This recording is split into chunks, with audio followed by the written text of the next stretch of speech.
네, 사랑하는 성도 여러분 반갑습니다.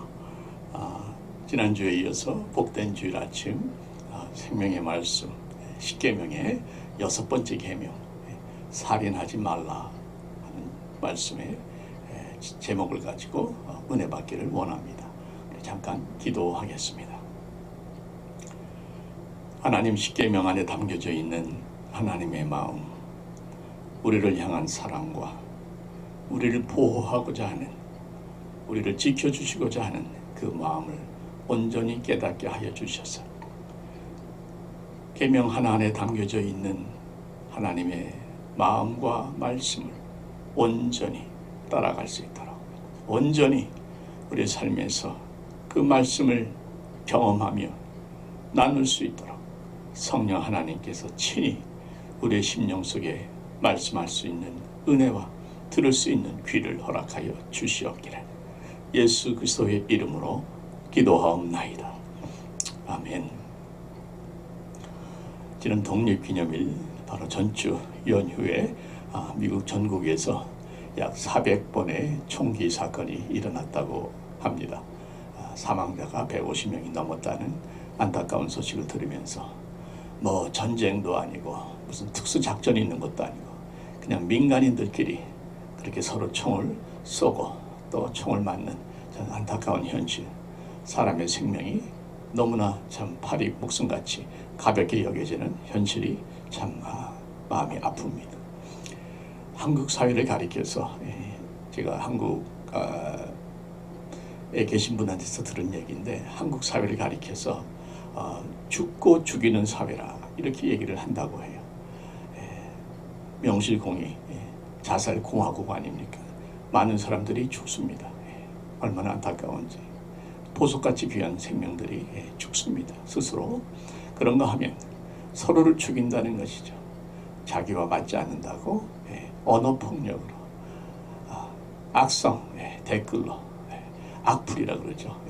악플로 또 상대방을 비난하는 전혀 근거가 없는 허위 기사를 조작해서 의도적으로 만들어 써서 사람들의 관심을 끌어모으는 그런 경우들도 상당히 많고, 또 표정이나 그런 말 한마디로 참 사람의 기를 죽이고, 그 사람의 꿈을 죽이고, 그 사람의 마음의 양심을 죽이고, 가정까지, 결국에는 그 사람의 목숨까지도 자살로 끌고 갈 수 있는 그러한 간접살인이 많이 벌어지고 있는 것이 오늘의 현실이 아닌가 생각을 합니다.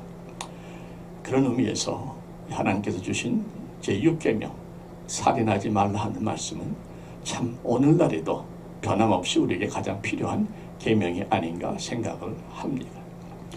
생명은 하나님께서 주신 것이기 때문에 하나님의 것입니다. 하나님께서 사람을 처음 만드셨을 때에 그 입에 또는 코에 생기를 불어넣으셨다 말씀하죠. 그 생기가 바로 생명 아닙니까? 하나님께서 불어넣어 주신 생명입니다. 또한 우리는 하나님의 존재를 닮아서, 하나님의 형상을 닮아서 지음받은 사람들입니다. 얼마나 귀한 존재이고 얼마나 귀한 생명입니까? 그것을 함부로 내가 끊는다든지 또 다른 사람의 생명을 파괴한다든지 하는 것은 결코 있어서는 아니 될 하나님을 향한 대적 행위요, 하나님의 것을 뺏고 훔치는 도적 행위라는 것을 한 번 더 말씀을 드립니다. 여러분, 살인하지 말라.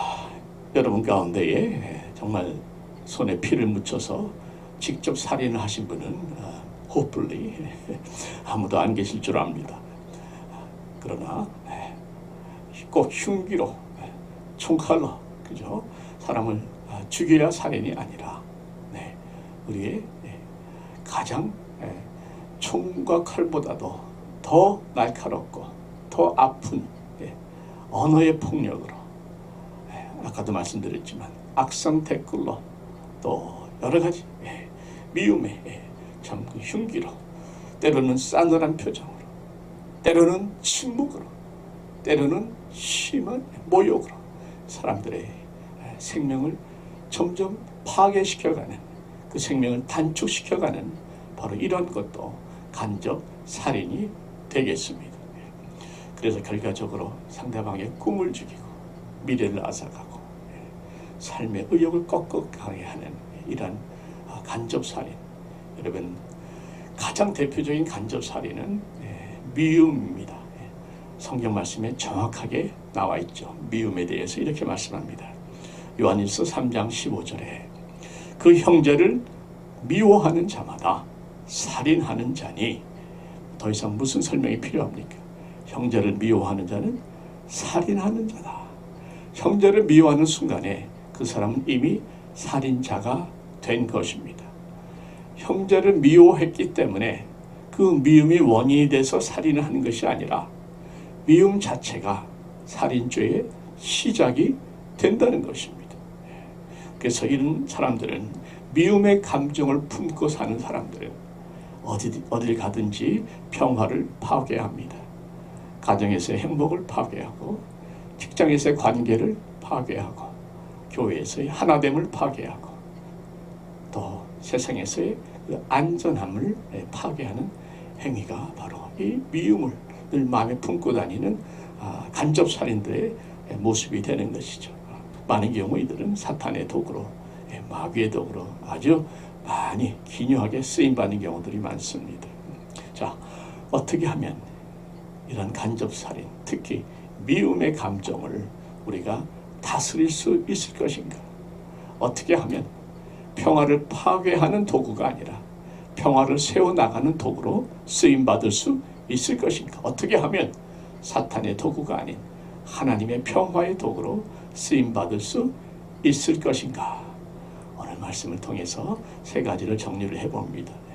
첫째로, 여러분, 우리가 이 미움의 감정을 이겨내기 위해서는 먼저 미움이라는 것을 죄로 인정하고 하나님 앞에 고백해서 회개로 용서를 받는 과정이 필요합니다. 물론 많은 사람들이 이유 없이 남을 미워하지는 않습니다. 각자 다 이유가 있죠. 내가 받은 상처가 얼마나 큰데, 그 수치심과 모욕의 시간들이 정말 내 일생에 얼마나 큰 아픔을 주었는데, 그 억울함과 그 손해보는 것들을 내가 어떻게 보상을 받지 않으면 어떻게 살겠는가? 당연히 받아야 되지 않는가?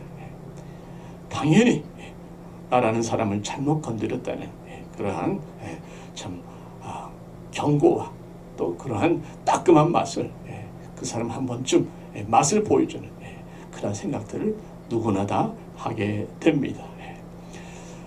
그 말에 이유가 없는 것이 아니고 일리가 없는 것도 아닙니다만은, 그런데 중요한 것은 그렇게 한번 버릇 고쳐주겠다고 시작한 것이 결국에는 악순환으로 계속해서 점점 더 사태가 대부분의 경우는 더 악화되고 파괴돼 가는 것을 우리가 보게 되지 않습니까? 그래서 이 모든 것을 잘잘못을 따지기 전에 먼저 해야 될 것이 있는데, 그것은 내가 지금 누군가를 미워하는 것은 사실 아닙니까? 이유가 정당하든 정당하지 않든 간에 누군가를 미워하는 것은 사실인데, 바로 그 미움 자체가 이미 내가 살인죄를 저지르고 있는 잘못이라는 것을 인정하자는 것이죠. 여러분, 성경에 분명히 내가 잘하고 상대방이 잘못했을 때는 상대방을 미워해도 좋다, 이런 말씀 없습니다. 누가 잘하고 누가 잘못했든 미워하는 자체가 이미 죄가 되는 것이에요.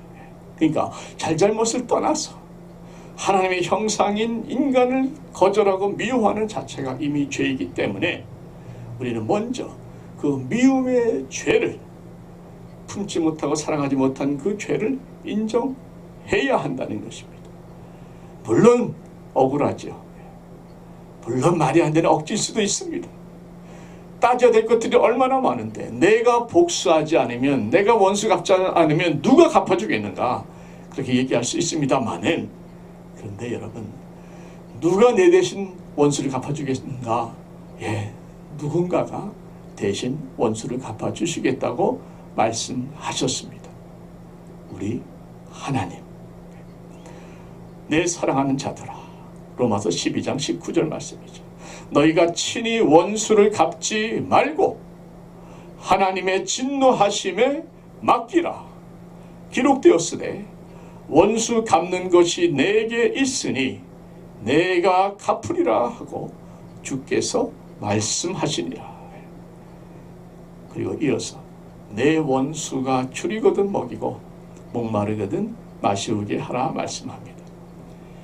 우리가 할 일은 원수를 미워하고 복수하는 것이 아니라 원수에게 먹여주고 마시게 해주라는 말씀입니다. 그리고 원수 갚는 것은 온전히 하나님께 맡기라는 말씀입니다. 여러분, 그런데 이 가운데 과연 그렇게 하시는 사람이 얼마나 되겠어요?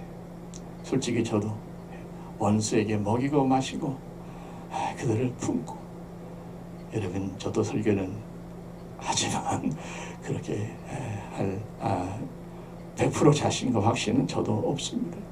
그러니까 그렇게까지는 못한다 할지라도 최소한 미워하지는 말아야 된다. 미워하지 않으려면 첫째로 내가 미움이라는 것이 죄라는 것을 인정해야 된다는 말씀입니다. 죄라면 하나님께 고백을 하고 용서를 빌어야죠. 하나님께서 우리가 죄를 자백하면, 하나님 이 미움의 죄를 용서하여 주시옵소서 자백하면 하나님께서 우리를 반드시 용서해 주실 줄 믿습니다. 예수의 보혈로 씻어 주실 줄 믿습니다. 이렇게 먼저 내 미움을 다스릴 수 있는 첫 번째 단계는 내 마음에 있는 그 미움이 죄인 것을 솔직하게 인정하고 더 이상 나 자신을 합리화시키지 아니하고 하나님 앞에 나가서 용서를 구하는 것, 이것이 첫 번째 내 마음의 미움을 다스릴 수 있는 비결이라는 것이죠.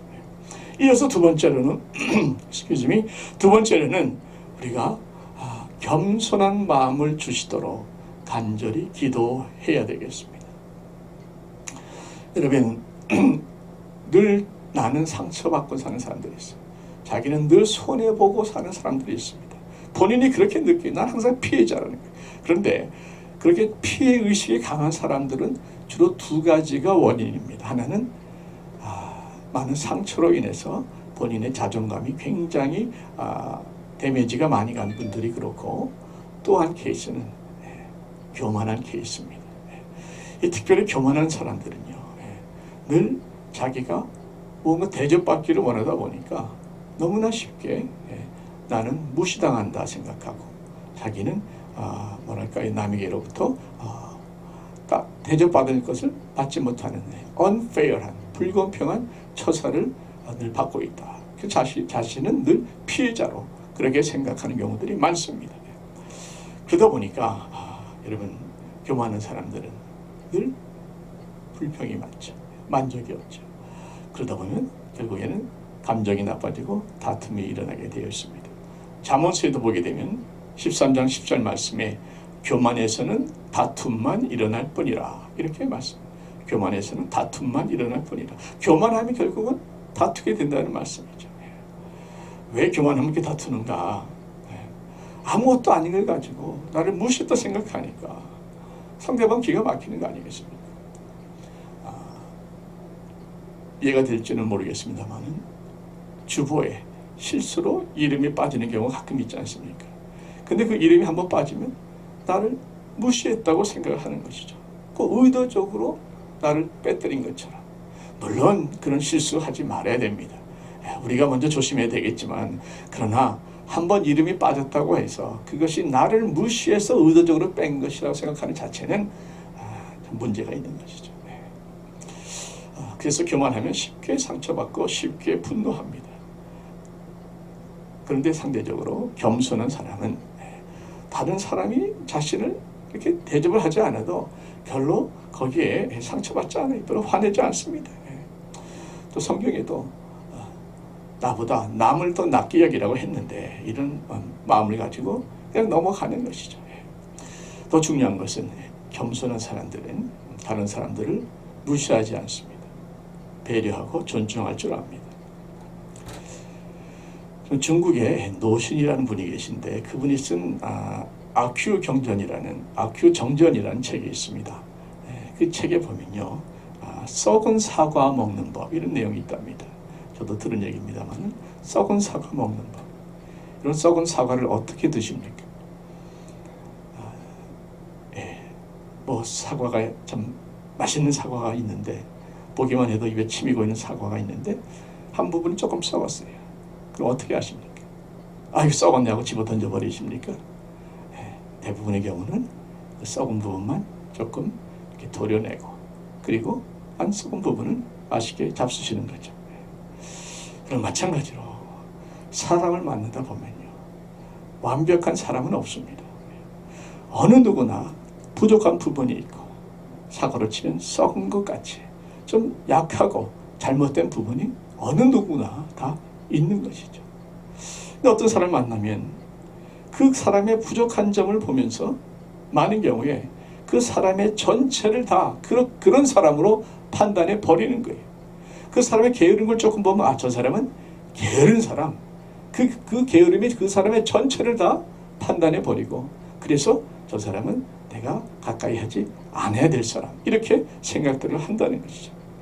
저 친구는 답답해서 틀렸고, 그런가 하면 이 친구는 너무 성격이 급해서, 그래서 너무 다혈질해서 틀렸고, 저 친구는 너무 거짓시켜서 틀렸고, 이 친구는 너무 왔다 갔다 해서 줏대가 없어서 틀렸고, 다 이런 식으로 문제를 보다 보니까 결국에는 사귈 사람이 없는 겁니다.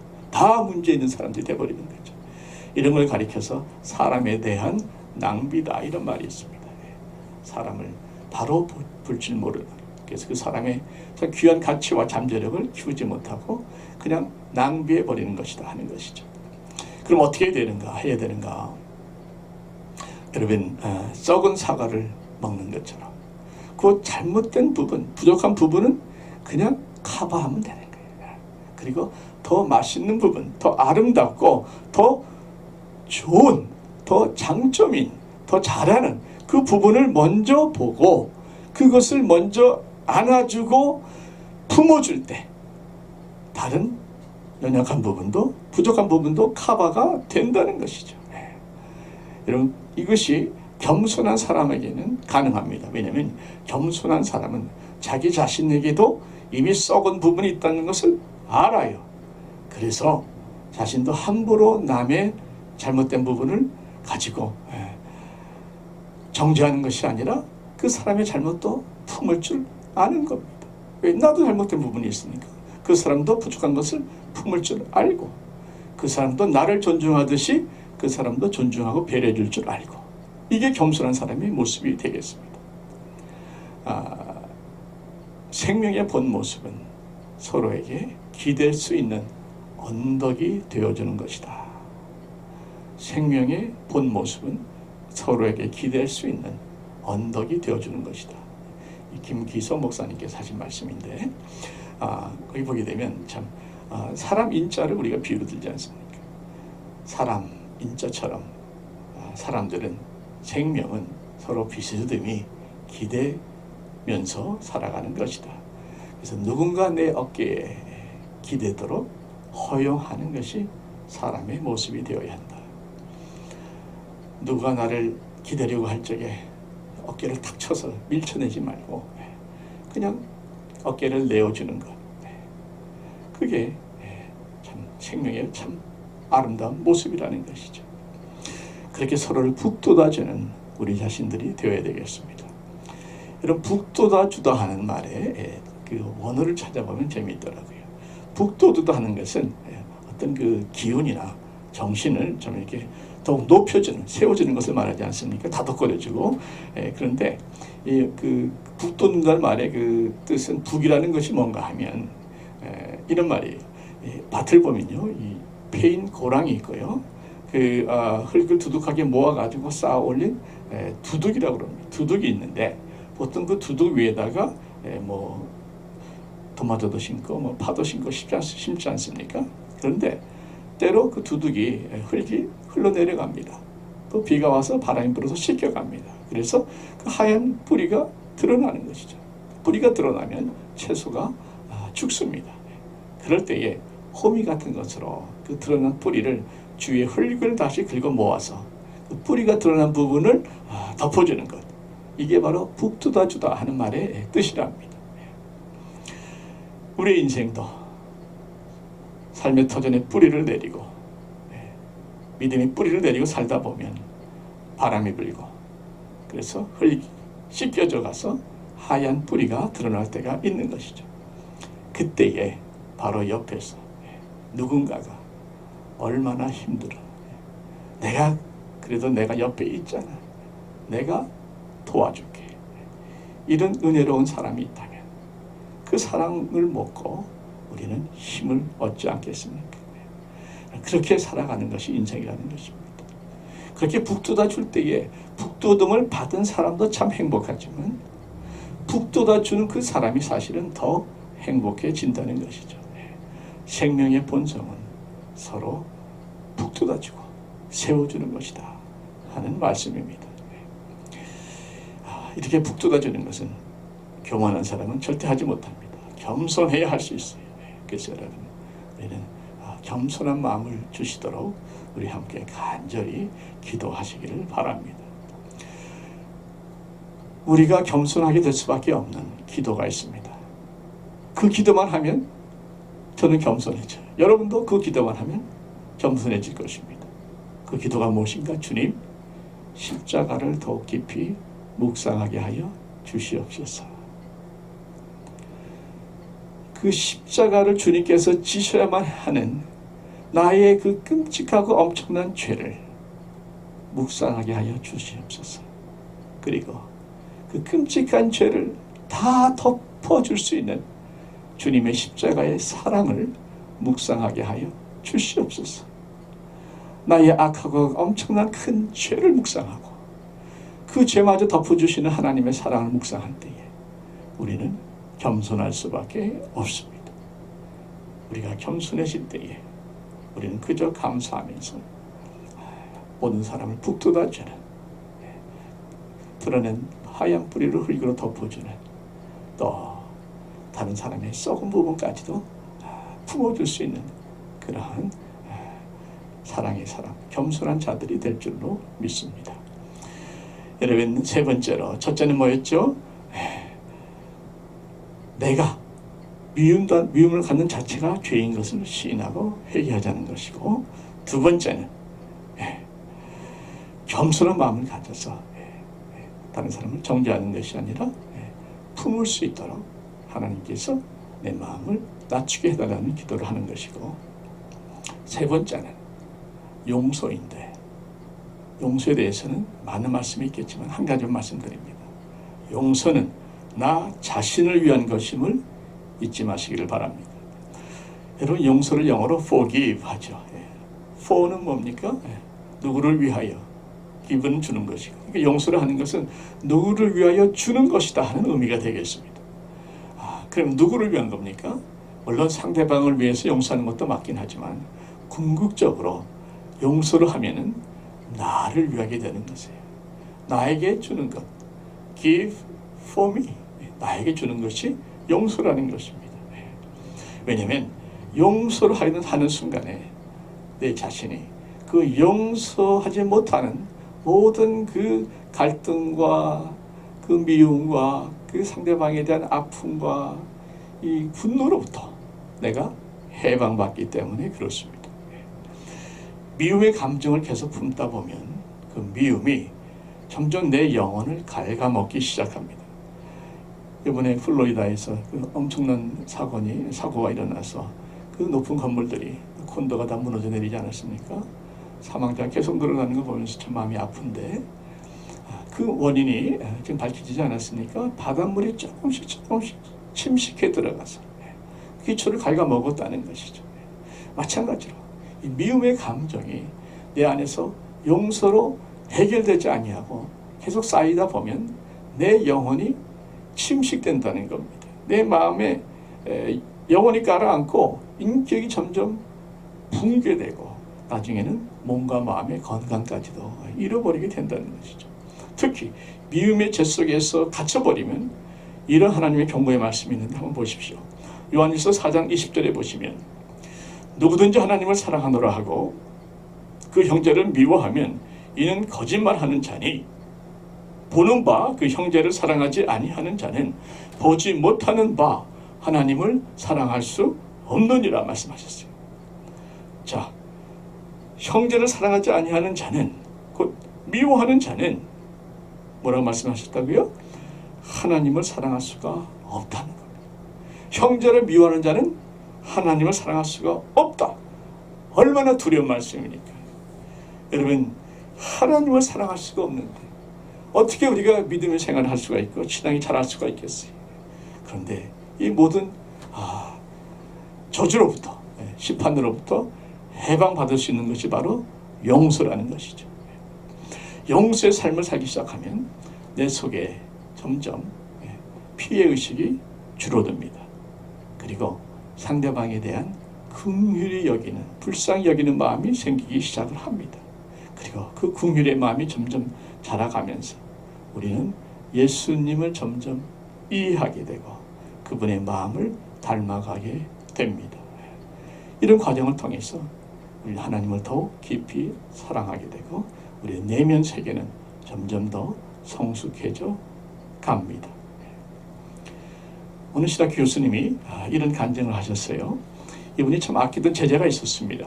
그 제자에게 늘 농담 삼아 말씀하기를, 내가 100살 때 마지막 강의를 할 텐데 그때 너 꼭 그 자리에 있어야 된다. 100살 이전에 죽으면 너 나한테 죽을 줄 알아라. 이렇게 농담할 정도로 친했던 제자였는데 어느 날부터 전화도 안 받고 문자도 안 받고 연락이 끊어졌습니다. 이상하다 싶어가지고 알아봤더니 그 제자가 마음에 상처를 받아가지고 그래서 교수한테 한마디로 삐졌다는 거죠. 그래서 뭐 서운한 일이 있는가. 사실 그 교수님도 너무 바쁘고 또 많은 제자들이 있으니까 제자 한 사람 정도 잊어버려도 되겠지만 그래도 참 그 제자가 너무 마음에 걸려서 또 귀한 제자다 생각이 들어가지고 계속 노력을 했답니다. 그래서 어렵사이 제자를 만나가지고 식사 같이 하면서 물어봤어요. 왜 너는 이렇게 요즘 이렇게 서운해하냐 했더니 그 제자가 쫙 얘기를 하는데 교수님 말씀이 참 일리가 있어요.